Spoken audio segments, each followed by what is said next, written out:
India Group 4 from PGDMB, batch of 22. Today, we are going to present the strategic analysis of the healthcare industry. We aim to cover and analyze the healthcare industry. For this, we will analyze the strategies of two top players in the industry, followed by the major technological disruptions. Let us start with the healthcare industry analysis. Indian healthcare industry is the fourth largest employer in the country. It has impressive growth prospects as it is expected to record a threefold rise, growing at CAGR 22% from 2016 to 2022. The constantly increasing standard of living is expected to further boost the demand. Moreover, India has emerged as a hub for R&D activities for international players due to its relatively low cost of clinical research. Let us now look at the structure of the healthcare industry. There are various components within each industry. Similarly, the healthcare industry includes hospitals, which include private and public hospitals, pharmaceuticals, which include the manufacturing to packaging of medicines, medical equipment consisting of surgical and dental instruments such as scalpels, medical insurance facility for the reimbursement of medical expenses, finally, diagnostics, including the laboratories for medical diagnosis. Let us now look at the pestle analysis of the healthcare industry. The political factors include increasing harmonization in the country, changes in insurance mandates, and consumer protection. Also, the government subsidies and benefits for healthcare. The economic factors include the level of inflation, unemployment, and the prevailing interest rates in the country. The social factors consist of the increasing awareness among citizens and their consciousness towards health. The technological factors are enhancement of research and development in the prevalence of genomic drugs, customized treatments, etc. The legal factors are medical errors and the laws for consumer safety, along with employment safety laws. Finally, the environmental factors include the outbreak of new diseases. Now, the key success factors for the industry will be taken up by Rishi. Now we'll be discussing about the key success factors of the healthcare industry. So the major key success factors for the healthcare industry are growing demand, policy support, industry focus, and mergers and acquisitions. So talking about growing demand, the demand for healthcare services have constantly been on the rise in the country like India because of the rise in incomes and affordability of the people of the country. Constantly rising population, changing demographics, and the changes that are occurring in the disease patterns have been driving the demand for healthcare services. Countries such as India have also emerged as hotspots for medical tourism because of the low cost. Better awareness towards health is also the reason why there has been a rise in the demand for preventive care and diagnosis. Next, policy support. The government has allowed 100% FDI in the private sector, the private healthcare sector, promoting more and more investments in the industry. Measures have also been taken by the government for the reduction in custom duty and other taxes on life-saving equipment to promote the use of best modern technology.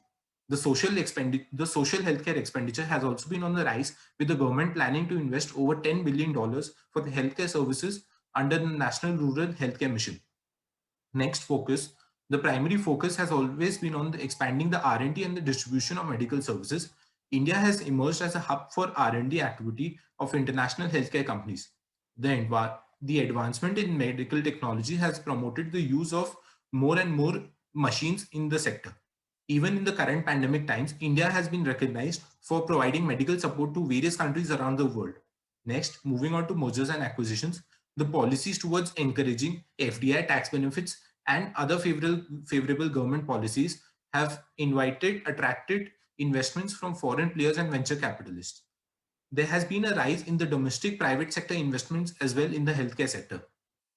Also, several foreign players have readily set up R&D centers and hospitals in the country because of the easy availability of medical professionals at a low cost.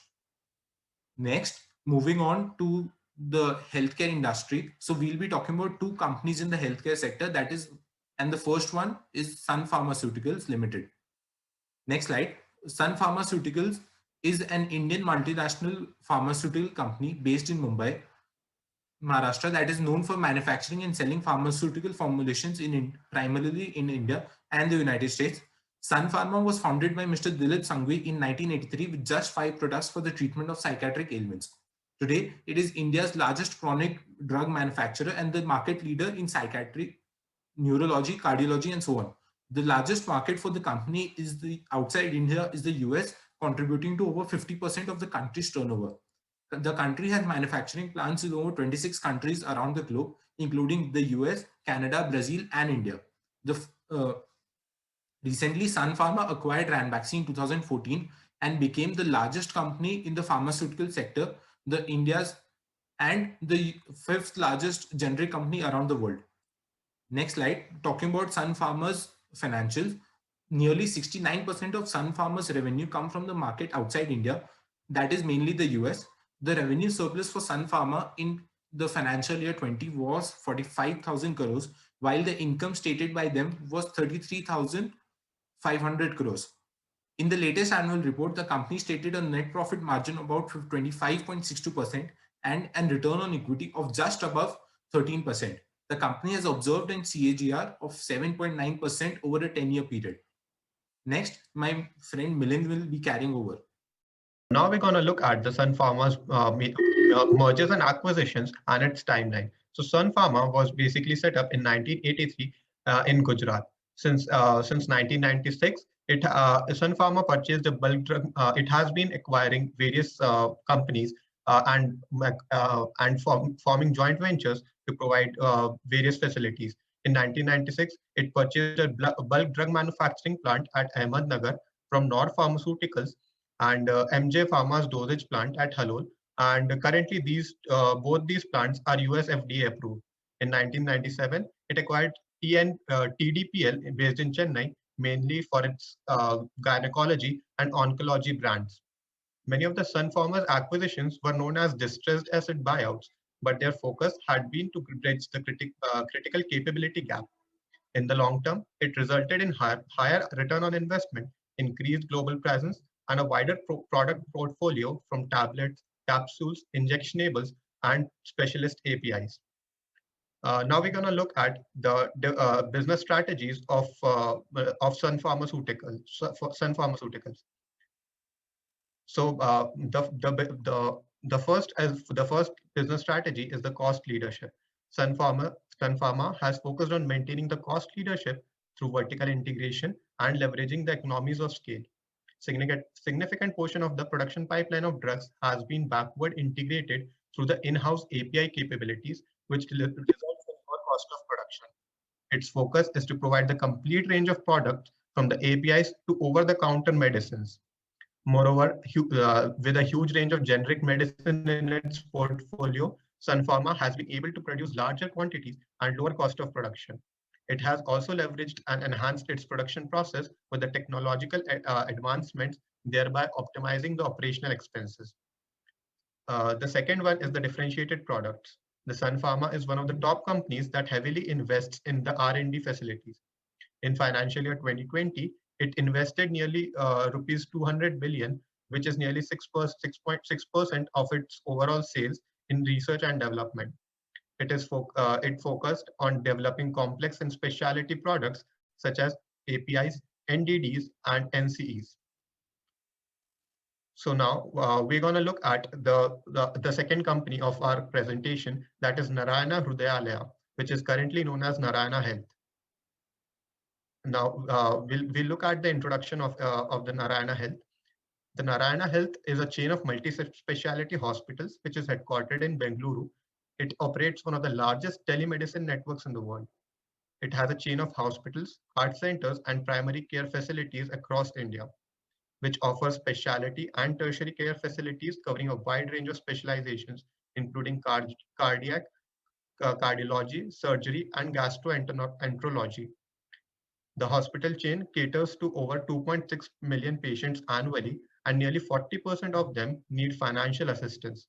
This assistance is facilitated by the chain itself, and it comes either through their foundation or financial sponsors such as merchant groups and corporates, or crowdfunding platforms such as Milap. Narayana Health basically targets the middle class consumers who generally place high importance to the pricing factor and corporate and cost leadership is the best strategy which to cater to this segment. Now, Divya will take over.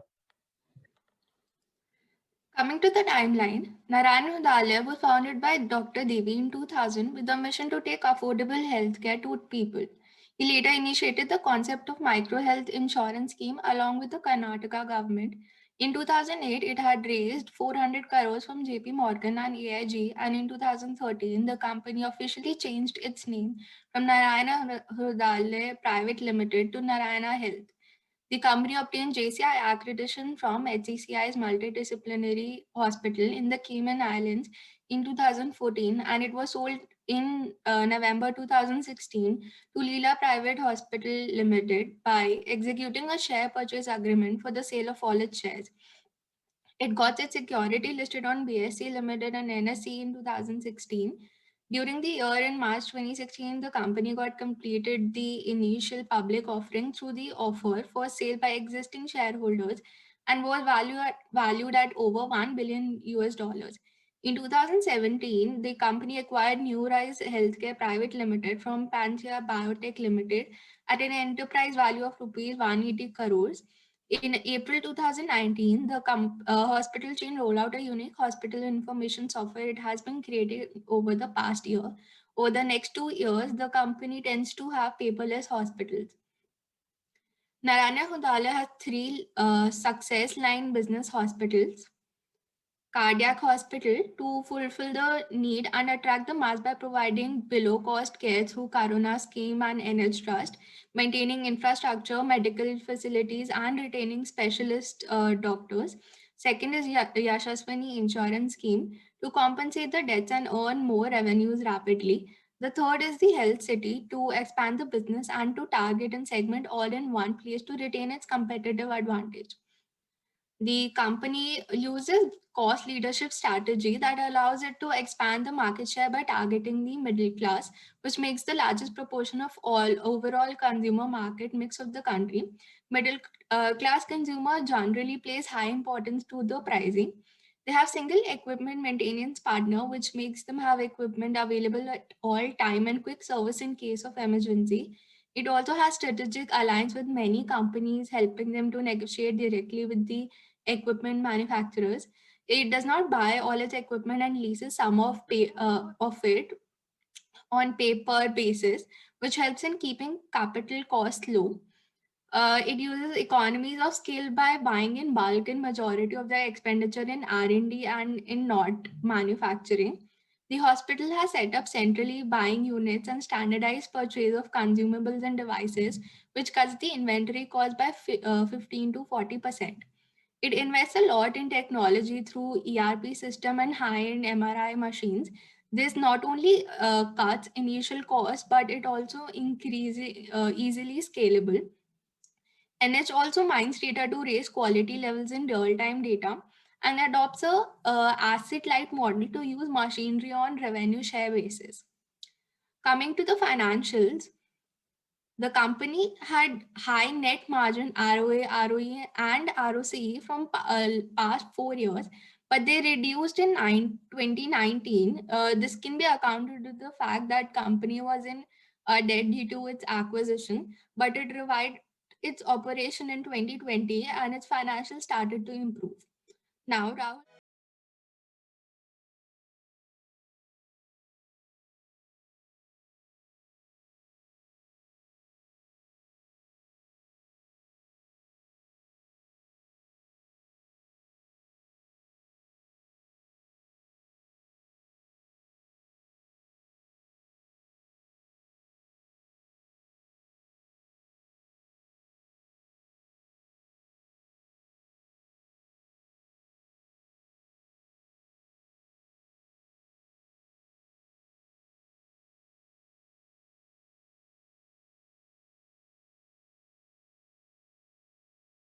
As we saw in the video, technological disruption is transforming every aspect of the future of healthcare, from how patients are diagnosed to how they are treated.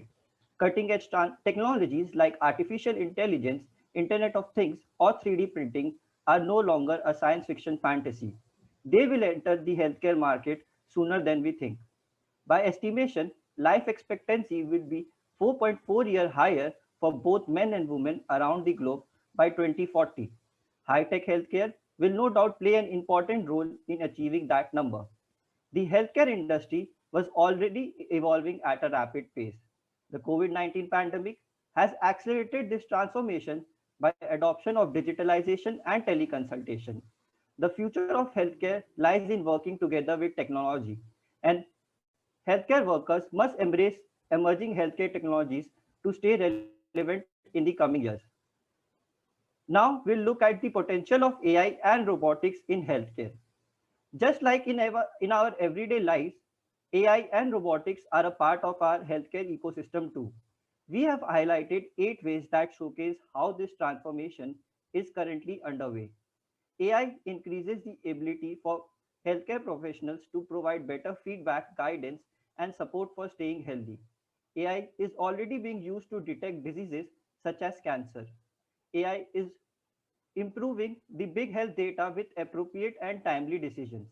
AI combined with human robots increases social interaction with people to keep aging minds sharp in the old age care.